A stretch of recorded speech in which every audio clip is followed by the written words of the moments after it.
প্রেমানন্দ মহারাজ কেমন আছেন? প্রেমানন্দ মহারাজ ভালো আছেন। তার সম্পর্কে গুজব রটানো হচ্ছে যে তিনি হাসপাতালে ভর্তি।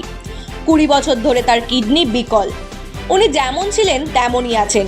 পুরনো ভিডিও ভাইরাল করে বলা হচ্ছে তিনি হাসপাতালে ভর্তি, জানিয়ে দিলেন নির্গুণানন্দ মহারাজ।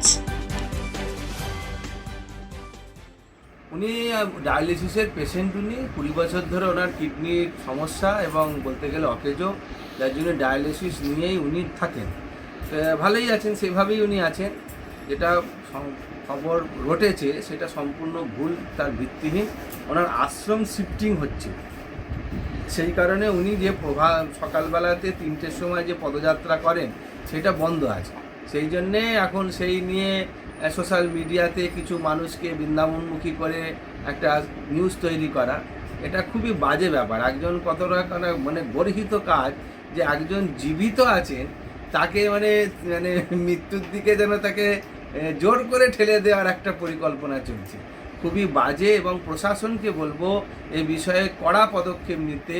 যারা এই ধরনের নিউজ করে তাদেরকে কড়া থেকে কড়া যেন শাস্তি দেওয়া হয়, নাহলে এই জিনিস বন্ধ হবে না।